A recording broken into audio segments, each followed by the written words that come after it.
So ఇక్కడ ప్రజలు అంటే గత దాదాపుగా 3 ఏళ్ళు కావస్తుంది టీఆర్ఎస్ వచ్చి, అంటే అభివృద్ధి అసలు ఏం జరగలేదనేది మీ అభిప్రాయం అంటారా? ఒకటండి, కొత్త రాష్ట్రం వస్తేనే అభివృద్ధి అంతో కొంత జరుగుతుంది, ఖచ్చితంగా జరుగుతుంది. ఎందుకంటే మా బడ్జెట్ మాకే ఉంటుంది. తెలంగాణలో కొద్దిగా సర్ప్లస్ బడ్జెట్ ఉన్న మాట కూడా వాస్తవం.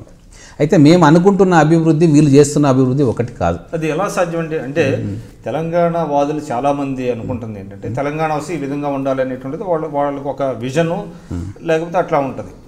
అదే మీరు కోరుకున్నట్టుగానే ప్రభుత్వం ఏ విధంగా చేయగలుగుతుంది, ఏ విధంగా సాధ్యమవుతుంది? ఏ ప్రభుత్వానికైనా, ఒక కేసీఆర్ గారికైనా కాదు, టీఆర్ఎస్ ప్రభుత్వానికే కాదు, మీ ఒక అంటే మీరు విజువలైజ్ చేసినట్టుగా తెలంగాణని వాళ్ళు ఏ విధంగా తీసుకొస్తారు? మేము విజువలైజ్ చేసింది అనేది ఏంటంటే ఉద్యమకాలంలో మేము అన్న మాటలే. మేము ఒక్కరమంటే నేనని కాదు, ఉద్యమాల్లో ఉన్న అందరు నాయకులు ఏదైతే అనుకున్నారో, ప్రజలు ఏం ఎక్స్పెక్ట్ చేశారో అదే చెప్తున్నాం. ముఖ్యంగా నేను అనేది విద్య విషయంలో. ఈరోజు ఈ రాష్ట్రంలో ఎన్ని వేల గవర్నమెంట్ స్కూల్స్ ఉన్నాయి, వాటి పరిస్థితి ఏంది? తెలంగాణ రాష్ట్రం రాకంటే ముందు ఏం పరిస్థితి ఉండే, ఇప్పుడు ఏం పరిస్థితి ఉంది? మరుగుదొడ్లు లేక వేలాది ఈ పాఠశాలల్లో పేపర్లలో మీడియా కథనాలు వచ్చినాయి, లైన్లో నిలబడతా ఉన్నారు. టీచర్లు లేని పాఠశాలలు వేలాది పాఠశాలలు ఉన్నాయి.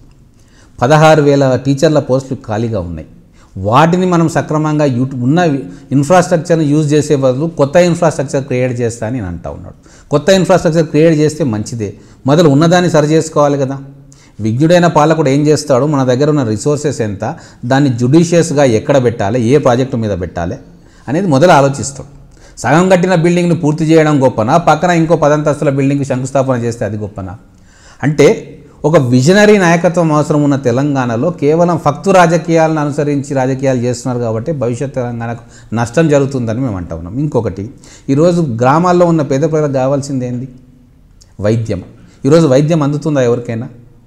ఈరోజు మీరు రిపోర్ట్ తీసుకోండి, ఖమ్మంలో డెంగ్యూ వచ్చి 100,000 మంది గిరిజనులు నేల కొలుగుతూ ఉంటే మౌలిక సదుపాయాలు అక్కడ లేవు. నల్గొండ జిల్లాలో మొత్తం మండలాలు కూడా వ్యానిష్ అయిపోయి, అంటే డెంగ్యూ వచ్చిందని చెప్పి వలసలు కడతా ఉన్నారు అందరూ. ఇప్పుడు స్వైన్ ఫ్లూ విజృంభిస్తూ ఉంది. ఏ ప్రభుత్వ ఆసుపత్రుల్లో కూడా పూర్తి ఇన్ఫ్రాస్ట్రక్చర్ను ఇప్పటికి కూడా ఇంకా నెలకొల్పలే. కేవలం 3-4 నెలల్లో చేసే పని. అంతెందుకు, గాంధీ ఉస్మానియాల్లో ఇప్పటికి కూడా సిటీ స్కాన్ పనిచేయదు, దానికి టెక్నీషియన్స్ ఉండరు. అంటే ఇంత అధమ స్థాయిలో అడ్మినిస్ట్రేషన్ ఉన్నది గతంలో ఎప్పుడు కూడా లేదు. అసలు ముఖ్యమంత్రి గారిని కలవడానికి, ఏమైనా సమస్యలు చెప్పడానికి అందుబాటులో లేరు ముఖ్యమంత్రి గారు. మంత్రులకే అపాయింట్మెంట్లు ఇస్తలేరు అని చెప్పి మంత్రులు అంటున్నారు బయట. కేవలము ఒక వ్యక్తి సెంట్రిక్గా మొత్తం అడ్మినిస్ట్రేషన్ నడుస్తూ ఉంది. వికేంద్రీకరణ పేరు మీద రేపు అస్తవ్యస్తంగా జిల్లాలను ఏర్పాటు చేసిండ్రు. 31 జిల్లాలను ఏర్పాటు చేస్తే ఒక్కొక్క అసెంబ్లీ నియోజకవర్గం 3 జిల్లాల్లో ఉంటుంది. ఇది ఒక పరిపాలనా దక్షుడు చేయాల్సిన పనేనా? 2009లో మండలాలు మొత్తం కూడా ఒక నియోజకవర్గంలో ఉండాలని చెప్పి డిలిమిటేషన్ చేస్తే, ఈరోజు ఉన్న నియోజకవర్గాలను 3 జిల్లాలకు పెడితే అది ఏ రకంగా పరిపాలన దక్షత అవుతుంది? అంటే తీసుకున్న ప్రతి నిర్ణయం కూడా అనాలోచితమైన నిర్ణయము. కేవలం నాకు ఎలక్షన్లో ఎట్లా బెనిఫిట్ వస్తుంది అన్నది ఒకటే ఒక ప్రైమరీ ఈ కంటెన్షన్ ముందర పెట్టుకొని తీసుకున్న నిర్ణయాలుగా మాకు అనిపిస్తూ ఉన్నాయి. సో అంటే అన్ని రంగాల్లో ప్రభుత్వం విఫలమైందనేది ఇంకొకటి ఉందండి, మీరు అన్న దాంట్లోనే విద్య అయిపోయింది, వైద్యం అయిపోయింది. ఈరోజు ప్రధానమైన సమస్య తెలంగాణలో రైతుల సమస్య. 3 ఏళ్లుగా కరువు కాటకాలతో అల్లాడుతున్న రైతాంగం, మొన్న కొద్దిగా వర్షాలు పడ్డాయి. ఈ రైతులను ఆదుకోవాల్సిన బాధ్యత ఈ ప్రభుత్వానికి. రుణమాఫీ చేస్తామని చెప్పి ఇంకా రుణమాఫీ జరగట్లేదు. గత ప్రభుత్వాలు ఇచ్చిన ఇన్పుట్ సబ్సిడీలు కూడా రద్దు చేసి ₹1 కూడా ఇంతవరకు రైతుకు బెనిఫిట్ చేయలేదు. రైతులేమో పిట్టల్లాగా రాలిపోతూ ఉన్నారు.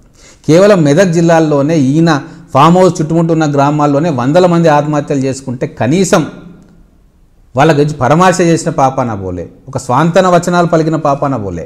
కరువు వస్తుంది అంటే వర్షాలు బాగా పడ్డాయి కదా, మెటీరియలాజికల్ రిపోర్ట్ ఉంది అని చెప్పి అపహాస్యం చేసిన వ్యక్తులు ఈ ప్రభుత్వంలో ఉన్న వ్యక్తులు. అంటే తెలంగాణ సోయి మినిమం కూడా లేకుండా ఈ ప్రభుత్వం నడుస్తూ ఉంది. ఈ ప్రభుత్వం ఎవరికి చుట్టాలైంది అంటే, ఇదివరకు ఏ సంపన్న వర్గాలు పారిశ్రామికవేత్తలు ఎవరైతే ఉన్నారో ఆ కుటుంబాలతోటే దోస్తానా నడుస్తూ ఉంది ఇప్పటికి కూడా. తెలంగాణ ముందు దయ్యాలు అయిపోయినరు, ఇప్పుడు తెలంగాణ రాగానే వాళ్ళ ఆత్మీయ బంధువులు అయిపోయినరు. అందుకే తెలంగాణ సోయి ప్రభుత్వంలో లేదని చెప్పి మేము అంటా ఉన్నాం. సో ప్రభుత్వ వైఫల్యాలను మీడియా సరిగ్గా ప్రజల్లోకి తీసుకెళ్ళలేదనేటువంటి భావన ఉందా మీకు? ఖచ్చితంగా ఉందండి. ఇప్పుడు ఒకటండి, ఒక ముఖ్యమంత్రి వెళ్ళి ఒక ప్రభుత్వాధినేత ఒక ప్రభుత్వాధినేత ముఖ్యమంత్రి వెళ్ళి ఒక మీడియా అధిపతి ఇంటికి పోయి వాళ్ళ ఇంట్లో కూర్చొని ఆతిథ్యం స్వీకరించుకున్నాక ఆ మీడియా అధినేత ప్రభుత్వాన్ని విమర్శిస్తాడని మేము ఎట్లా అనుకుంటాం? అంటే అది ప్రజాస్వామ్యంలో తప్పు ఎట్లా అవుతుందండి? మేము అదే ప్రజాస్వామ్యంలో అంటే మీరు చెప్పేది ఒక పత్రికాధిపతి ఉండటం వలన ఆయనకి హెల్త్ బాగోలేకపోతే ఒక ముఖ్యమంత్రి గారు వెళ్ళి పరామర్శించినంత మాత్రం అప్పుడు కాదు, బాగోలేకపోతే కాదు, అంతకంటే ముందు సంగతి చెప్తా ఉన్నా నేను. హెలికాప్టర్లో వెళ్ళి రామోజీ ఫిలిం సిటీ దగ్గర అయితే నేను ఏమంటున్నాను అంటే మనం మీరు కేవలం ఒక ఇన్సిడెంట్ని దృష్టిలో పెట్టుకొని అనేక సంవత్సరాలుగా ఒక పత్రికని కొన్ని విలువలతో నడిపేటువంటి పత్రికాధిపతుల్ని మనం ఏ విధంగా వాళ్ళ యాస్పర్షన్స్ని మనం ఒకటండి, నేను ఆ పత్రికాధిపతి అదే నిజమైతే ప్రతి ముఖ్యమంత్రి కూడా ప్రతి పత్రికాధిపతి ఇంటికి వెళ్ళిపోతే ఇక అనుకూలంగా ప్రభుత్వానికి రాసి ఒకటండి. ఇప్పుడు మేము ఆరోపణలు మేము విన్నాం, ఆడ కబ్జాలు జరిగినాయి, అసైన్డ్ భూములు ఉన్నాయి, అవన్నీ అయినాయి. అవన్నీ నిర్ధారణ కాకముందే, అవన్నీ ఏమి చేయకముందే ముఖ్యమంత్రి పోయి క్లీన్ చిట్ వేయాల్సిన అవసరం లేదు. మరి మిగతా వాళ్ళకి ఎందుకు ఇస్తలేరు, కేవలం వారికి ఎందుకు ఇస్తాం? తర్వాత మేము ఆరోపణలు చేసేది ఉట్టిగా చేస్తలేం. ఈరోజు ఇంత అప్రజాస్వామికంగా అందరిని అంచే ప్రయత్నం చేస్తూ ఉంటే ఇందిరా పార్క్లో ధర్నాలు కూడా చేసుకోలేని పరిస్థితిలో ఉంటే ఆ వార్తలు ఏమైనా వస్తున్నాయా పత్రికలలో? ఇక్కడ ఎవరైతే సమస్యల కోసం పోరాటం చేస్తున్నారో వాళ్ళ గురించి ఆ పత్రికల్లో ఏమైనా కథనాలు వచ్చాయా, వస్తున్నాయా? అంటే పత్రికలు ఉన్నది ప్రజాక్షేమం కోసమే కదా, ప్రభుత్వం చేస్తున్న వైఫల్యాలను ఎండగట్టడానికే కదా మీడియా అనేది. సరే, వాళ్ళు ప్రభుత్వం చేస్తున్న మంచి పనులను ప్రజల దృష్టికి తీసుకుపోవాలి, ప్రభుత్వం చేయలేకపోయిన పనులను కూడా ప్రజల దృష్టికి తీసుకుపోవాల్సిన బాధ్యత మీడియా మీద ఉన్నది. కానీ ఈరోజు తెలంగాణలో కానీ ఆంధ్రప్రదేశ్లో కానీ ఈ పత్రికల్లో వస్తున్న వార్తలు చూస్తూ ఉంటే మనకు ఆ విశ్వాసం కలుగుతుందా? ఇప్పుడు ఎంటైర్ మీడియా అని కాదు, సమ్ సెక్షన్స్ ఒక్కొక్కసారి ఒక్కో పాత్ర పోషిస్తున్నారు. విచిత్రం ఏమంటే కొన్ని రోజులు విమర్శ చేస్తారు, కొన్ని రోజులు పొగుడుతారు.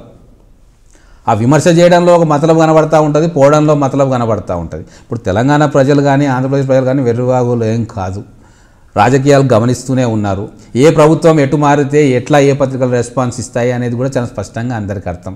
ప్రభుత్వ అధినేతల పెట్టుబడులతోటి కూడా పత్రికలు వచ్చిన సందర్భాలు చాలా ఉన్నాయి. అపోజిషన్కో పత్రిక ఉంది, రూలింగ్ పార్టీకో పత్రిక ఉంది. అంటే ఈ మీడియా మీద విమర్శలు మనం చాలా కాలం నుంచి వింటున్నాం. కానీ ఇటీవల మాకు సోషల్ మీడియా అనేది ఒకటి వచ్చింది. సోషల్ మీడియా ద్వారా ప్రజలందరూ కనెక్ట్ అవుతున్నారు, వాళ్ళ అభిప్రాయాన్ని అంటే పరస్పరం ఇచ్చిపుచ్చుకుంటున్నారు, దానివల్ల సంఘటితం అవుతున్నారు ప్రజలు అనేటువంటిది ఒక వాదన కూడా మొదలైంది. కాబట్టి భవిష్యత్తులో సోషల్ మీడియా కంటే సోషల్ మీడియా బలంగా ప్రజల ఆకాంక్షల్ని వ్యక్తీకరించి వాళ్ళ అభిప్రాయాలని మలిచే అవకాశం కూడా ఉందంటారా? ఇప్పుడు ఒకటండి, ఈరోజు మీదే ఉదాహరణ. ఈరోజు మా ఇంటర్వ్యూ ఏ పత్రిక కూడా తీసుకోదు, ఇంటర్వ్యూ కాదు కదా, మా పేరు కూడా రాయదు ఎక్కడ. కానీ మీరు మమ్మల్ని ఇంటర్వ్యూ చేస్తూ ఉన్నారు అంటే సోషల్ మీడియాలో ఉన్న ఇండిపెండెన్స్ ఈరోజు మీడియాకు లేదు. ఎందుకు అంటే వాళ్ళ ₹1,00,00,000 వ్యవహారం. అక్కడ గవర్నమెంట్ అడ్వర్టైజ్మెంట్ ఇవ్వకుంటే ఆ పత్రికల్లో జీతాలు ఇచ్చే పరిస్థితి చాలా వరకు ఉండదు. అందుకే ఇప్పుడు వస్తున్న టెక్నాలజీలో సోషల్ మీడియా అనేదే ఈరోజు మా రాజకీయాలకు అండగా నిలబడుతుంది. ఈరోజు మీరు నాతో చేస్తున్న ఇంటర్వ్యూ రేపు లక్షల మంది చూస్తారు. మేము కొత్త పార్టీ పెడతా ఉన్నాము, దాని ఎజెండా ఇది అని కొన్ని లక్షల మంది తెలుసుకోగలుగుతారు. అంటే సోషల్ మీడియాకు ఉన్న పవర్ అది. కాబట్టి ఇక్కడ ఒక్కరు లేరు, పాత్ర ఒక్కరిది కాదు, 100 మంది దీంట్లో ఉన్నారు. ఒకరు ఇవ్వకపోయినా ఇంకోరు ఇస్తారు, ఇంకోరు ఇవ్వకపోయినా ఇంకోరు ఇస్తారు. ఈరోజు వాట్సాప్ ఉంది. ఈరోజు మేము ఒక మెసేజ్ వాట్సాప్లో పంపితే లక్షల మందికి చేరి మళ్ళీ 2-3 రోజులలో మాకే వస్తుంది ఆ మెసేజ్. అంటే చాలా ఇంపార్టెంట్ పాత్ర. ఈరోజు మీడియా ఎట్లనన్నా ఉండని గాక, ప్రభుత్వాలు ఎన్ని కోట్ల రూపాయలు, వేల కోట్ల రూపాయలు కానీ ఖర్చు పెట్టని కాక ఎన్నికల్లో ఈ సోషల్ మీడియానే నీతిని నిజాయితీని భవిష్యత్తు నిలబెడుతున్న విశ్వాసం అయితే మాకుంది. అంటే ప్రభుత్వాలు నియంత్రించలేవు కాబట్టి మీకు న్యాయం జరిగే అవకాశం ఉందండి? ఖచ్చితంగా ఉంది. సోషల్ మీడియాలో ఇంకొకటి గొప్ప విషయం సోషల్ మీడియా ఏంది అంటే సోషల్ మీడియాలో ఒక వ్యక్తి ఒక కులమో డామినేట్ చేయలేని పరిస్థితి. మొత్తం సమాజం అంతా కూడా ఈరోజు సోషల్ మీడియా వైపు చూస్తూ ఉంది. కాబట్టి ఏ సెక్షన్ చెప్పాల్సిన వార్తలు ఆ సెక్షన్ చెప్తుంది, ఏ సెక్షన్స్ ప్రచారం చేసుకోవాల్సిన వార్తలు ఆ సెక్షన్స్ ప్రచారం చేసుకుంటుంది. వ్యతిరేకమైనా చేసుకుంటుంది, అనుకూలంగా అయినా చేసుకుంటుంది. కాబట్టి ఈ ప్రపంచంలో ఏ శక్తి కూడా నియంత్రించలేనిది ఏంది అంటే అది సోషల్ మీడియా. ఆ సోషల్ మీడియా మాకు అండగా వస్తుంది. ఆ వచ్చేటట్టుగా మేము అజెండాను తయారు చేసుకోవాల్సిన బాధ్యత కూడా మా మీదనే ఉంది. సార్, అయితే కొత్త పార్టీలో మీరు you are going to play a key role. ఒకటండి, కొత్త పార్టీలో ఉద్యమకారులందరూ కూడా ఈ కొత్త పార్టీలో కీ రోలే పోషించాలి. మొదలు మేము సుధాకర్ గారు మేము ముందుకు పోతూ ఉన్నాం కాబట్టి ఖచ్చితంగా విధాన నిర్ణయాల్లో కానీ సుధాకర్ గారికి అండదండలు అందించే విషయంలో కానీ ముందు వరుసలోనే ఉంటానని అనుకుంటా ఉన్నాను. సో మీరు అంటే తెలంగాణ వాది 100%, అందులో నో డౌట్. మీ నేపథ్యం ఏంటండి? నేను గతంలో గవర్నమెంట్ సర్వీస్లో చేశానండి. కస్టమ్స్ ఆఫీసర్గా బాంబేలో చేశాను, ఢిల్లీలో చేశాను. 2001లో కేసీఆర్ గారు పార్టీ పెడుతున్న క్రమంలో ఉద్యోగాన్ని వదిలేసి తెలంగాణ ఉద్యమంలో మా టీఆర్ఎస్ పార్టీలో అంటే కీలకంగా ప్రభుత్వ ఉద్యోగాన్ని రాజీనామా చేశారా? అప్పుడు రాజీనామా చేయలేదు, అప్పుడు వదిలేశాను. కానీ ఎమ్మెల్సీ ఎలక్షన్ పోటీ చేశాను టీఆర్ఎస్ తరఫున కేసీఆర్ గారి ఆహ్వానం మేరకి. అప్పుడు దాన్ని వదిలేశాను. అంటే గ్యాప్ ఒక 5 years మాకు కేంద్ర ప్రభుత్వంలో కానీ రాష్ట్ర ప్రభుత్వంలో 5 సంవత్సరాలు లీవ్లో పోయే వెసులుబాటు ఉంటుంది. ఆ లీవ్లో పోయే వెసులుబాటును ఉపయోగించుకొని ఆ రోజు ఉద్యమంలో పనిచేశాను. కానీ ఎప్పుడైతే రాజీనామా చేయాల్సి ఉద్యోగాన్ని వదులుకోవాల్సిన పరిస్థితి వచ్చిందో అప్పుడు వెళ్ళి వదులుకొని వచ్చి ఎన్నికల్లో పోటీ చేయడం జరిగింది. కాబట్టి ఇక అంటే ప్రభుత్వ ఉద్యోగిగా మీరు మీ ప్రస్థానాన్ని మొదలుపెట్టి పూర్తి స్థాయి రాజకీయ నాయకులు అయిపోయారు. మొదలు ఉద్యమకారునైనాను, తర్వాత ఇప్పుడు వచ్చిన తెలంగాణలో మానవంతు పాత్ర ఉండాలి, మనది కూడా ఒక కంట్రిబ్యూషన్ ఉండాలన్న దాంతో ఇప్పుడు పూర్తి సమయం రాజకీయాల్లో ఉన్నాను. Okay sir, all the best. Thank you sir.